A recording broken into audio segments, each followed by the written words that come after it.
Hi all, welcome back to my channel. ಯಾರೆಲ್ಲ ಇನ್ನೂ ನನ್ನ ಚಾನಲ್ ಸಬ್ಸ್ಕ್ರೈಬ್ ಮಾಡಿಲ್ಲ, ಇವಾಗಲೇ ಸಬ್ಸ್ಕ್ರೈಬ್ ಮಾಡಿ. ಹಾಗೆ ಪಕ್ಕದಲ್ಲಿರ್ತಕ್ಕಂಥ ಬೆಲ್ ಐಕಾನ್ನ ಕೂಡ ಪ್ರೆಸ್ ಮಾಡಿ. ಮಕ್ಕಳೇ, ಇವತ್ತು ನಿಮಗೆ ಮ್ಯಾಥಮ್ಯಾಟಿಕ್ಸ್ ಎಕ್ಸಾಮ್ ಇದೆ. ಸೊ ಮ್ಯಾಥ್ಸ್ ಅಂತ ಅಂದ್ರೆ ಕೆಲವ್ರಿಗೆ ಮ್ಯಾಥ್ಸ್ ಫೀವರ್ ಆಗಿಬಿಟ್ಟಿರುತ್ತೆ. ಅಂತಂದರೆ ಅಷ್ಟು ಕಷ್ಟಪಡ್ತಾರೆ ನಮ್ಮ ಮಕ್ಕಳು. ಯಾಕೆ ಗಣಿತ ವಿಷಯದಲ್ಲಿ ಇಷ್ಟೊಂದು ಕಷ್ಟ ಅಂತ ಗೊತ್ತಿಲ್ಲ, ಆದರೆ ತುಂಬ ಕಷ್ಟಪಡ್ತಾರೆ.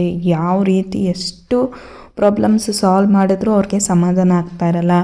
ಏನೋ ಒಂದು ಮಿಸ್ಟೇಕ್ಸ್ ಮಾಡಿ ಬಂದಿರ್ತಾರೆ. ಕಡೆಗೆ ನಮ್ಗೆ ಯಾವ್ದು ಇಂಪಾರ್ಟೆಂಟ್ ಅಂತ ಗೊತ್ತಾದರೆ ಅಟ್ಲೀಸ್ಟ್ ಅದಾದರೂ ಕಲ್ತ್ಕೊಂಡು ಹೋಗ್ಬಿಡೋಣ ಅನ್ನೋ ಒಂದಷ್ಟು ಮಕ್ಕಳ ಮನಸ್ಥಿತಿ ಇರುತ್ತೆ. ಸೊ ಅವರಿಗೆ ಹೆಲ್ಪ್ ಆಗೋ ಥರ ಇಲ್ಲೊಂದು ಮಾಡೆಲ್ ಕ್ವಶನ್ ಪೇಪರ್ ಇದೆ ಮಕ್ಕಳೇ. ಇದು ತುಂಬ ಅನುಕೂಲ ಆಗುತ್ತೆ. ಇದರಿಂದ ಮ್ಯಾಕ್ಸಿಮಮ್ ಕ್ವಶನ್ಸ್ ಬರೋ ಚಾನ್ಸಸ್ ಇರೋದ್ರಿಂದ ನಾನು ಈ ವಿಡಿಯೋನ ಬೇಗ ಅಪ್ಲೋಡ್ ಮಾಡಬೇಕು ಅಂತ ಅಪ್ಲೋಡ್ ಮಾಡ್ತಾಯಿದ್ದೀನಿ ಮಕ್ಕಳೇ. ಯಾಕಂತಂದರೆ ಇದರಲ್ಲಿ ನಿಮಗೆ ಕೀ ಆನ್ಸರ್ಸ್ ಕೂಡ ಇದೆ. ಅದರಿಂದ ನೀವು ಆದಷ್ಟು ಪ್ರಾಕ್ಟೀಸ್ ಮಾಡಿರ್ತೀರಲ್ವ, ಒಂದ್ಸಲ ಇದನ್ನು ನೋಡ್ಕೋಬೋದು, ನಿಮಗೆ ಅನುಕೂಲ ಆಗುತ್ತೆ. ಸೊ ಪ್ರೂವ್ ದಟ್ ಅಂತ ಕೊಡೋದಲ್ಲ, ನಿಮಗೆ ಆಲ್ಮೋಸ್ಟ್ ಕಲ್ತಿರ್ತೀರಾ. ಆ್ಯಂಡ್ ನೀವು ಗ್ರಾಫ್ ಕಲ್ತಿರ್ತೀರಾ, ಥಿಯರಮ್ಸ್ ಕಲ್ತಿರ್ತೀರಾ, ಕೆಲವೊಂದು ಇಂಪಾರ್ಟೆಂಟ್ ಪ್ರಾಬ್ಲಮ್ಸ್ ಬಂದೇ ಬರುತ್ತೆ ಅನ್ನೋದನ್ನು ಕಲ್ತಿರ್ತೀರಾ. ಕೆಲವೊಂದು ಡೈರೆಕ್ಟ್ ಸಬ್ಸ್ಟಿಟ್ಯೂಟ್ ಮಾಡಿ ಸಾಲ್ವ್ ಮಾಡೋ ಅಂಥದ್ದಿರುತ್ತೆ, ಅದನ್ನು ಕಲ್ತಿರ್ತೀರಾ.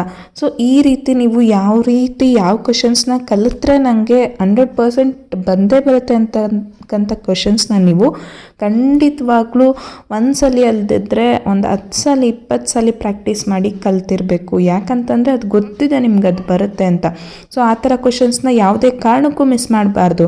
ಎಷ್ಟು % ಅಪ್ಲಿಕೇಬಲ್ ಇರುತ್ತೆ? ಮ್ಯಾಕ್ಸಿಮಮ್ ಒಂದು 15 ಮಾರ್ಕ್ಸಿಗೂ ಇರಲ್ಲ, 12 ಮಾರ್ಕ್ಸಿಗಿರುತ್ತೆ. ಮಿಕ್ಕಿದ ಎಲ್ಲ ಕ್ವಶನ್ಸ್ ನಿಮಗೆ ರಿಪೀಟೆಡ್ಡೇ ಇರುತ್ತೆ ಮಕ್ಕಳೇ. ಆದ್ದರಿಂದ ಹೇಳ್ತಾ ಇರೋದು, ಒಂದು ಸಲ ಎಲ್ಲ ಅಂದರೆ 10 ಸಲ ನೀವು ಇಂಪಾರ್ಟೆಂಟ್ ಕ್ವಶನ್ಸ್ನ ಪ್ರಾಕ್ಟೀಸ್ ಮಾಡಿ. ಇಂಪಾರ್ಟೆಂಟ್ ಕ್ವಶನ್ಸ್, ರಿಪೀಟೆಡ್ ಕ್ವಶನ್ಸ್ನ ಪ್ರಾಕ್ಟೀಸ್ ಮಾಡಿ ಮಕ್ಕಳೇ. ಇನ್ನು 12 ಮಾರ್ಕ್ಸ್ ಏನು ಡಿಫಿಕಲ್ಟ್ ಇರುತ್ತೆ ಅದು ನಿಮ್ಮ ಮ್ಯಾಕ್ಸಿಮಮ್ ಟ್ರೈ ಮಾಡಿ. ಆದರೆ ಫೇಲ್ ಆಗೋದಕ್ಕಿಂತ ಇದು ಬೆಟರ್ ಅಲ್ವಾ? ನೀವು ಇದರಲ್ಲಿ ತುಂಬ ಚೆನ್ನಾಗೇ ಸ್ಕೋರ್ ಮಾಡ್ಬೋದು, ಎಬೋವ್ 70 ಸ್ಕೋರ್ ಮಾಡ್ಬೋದು.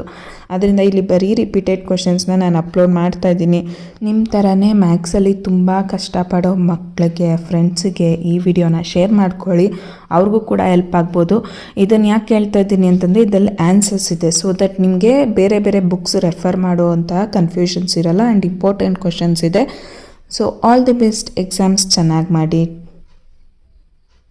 ಕೂಲಾಗಿ ಕ್ವಶನ್ ಪೇಪರ್ ನೋಡಿಬಿಟ್ಟು ಯಾವುದು ಬರುತ್ತೆ ಅಂತ ಒಂದು ಮೈಂಡಲ್ಲಿ ಫಿಕ್ಸ್ ಆಗಿ ಅದನ್ನು ನೀಟಾಗಿ ಬರೀರಿ. ಆಮೇಲೆ ಯೋಚನೆ ಮಾಡ್ಕೊಂಡು ಬೇರೆ ಪ್ರಾಬ್ಲಮ್ಸ್ನ ಮಾಡಿ. ದಯವಿಟ್ಟು ಟೈಮ್ ವೇಸ್ಟ್ ಮಾಡಬೇಡಿ. Thank you for watching.